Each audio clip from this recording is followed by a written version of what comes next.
3 lines of code, one API call, and your program just stops.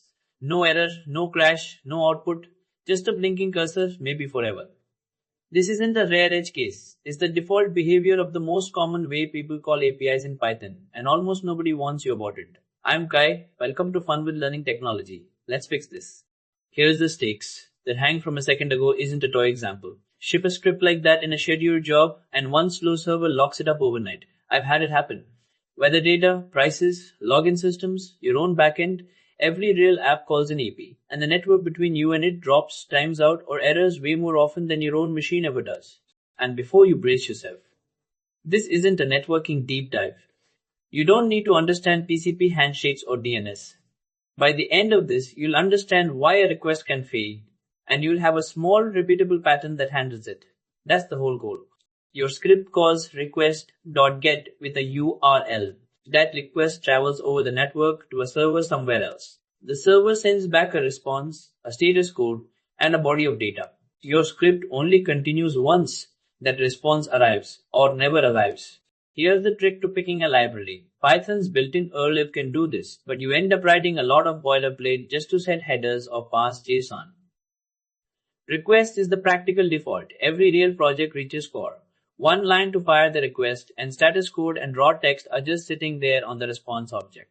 Response.text is just raw text. Python has no idea, it's structured data. Calling response.json passes that text into an actual Python dictionary, so now you can index into it by key, like pulling current user URL straight out.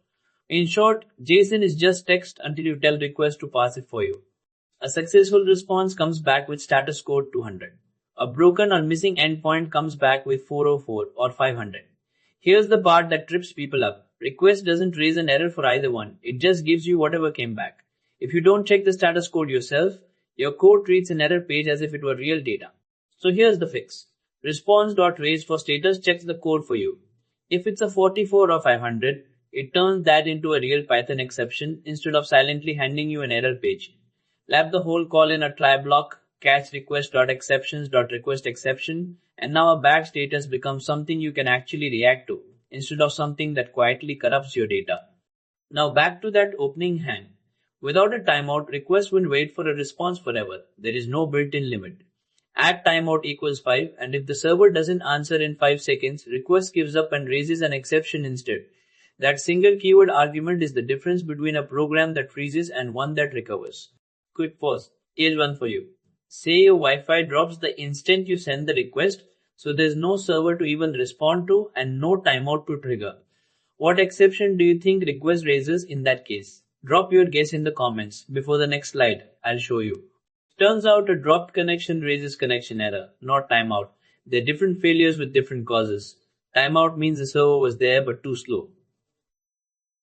Connection error means there was no server to even talk to, like your Wi-Fi dying.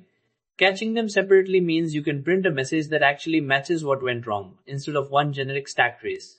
This is the exact same call from the very start of the video, except now it can't hang and it can't silently swallow an error. Timeout caps how long it waits, raise for status catches a bad response, and the except blocks catch a dead connection. Run this against a server that never responds, and instead of freezing, it prints a message in 5 seconds flat. Clean.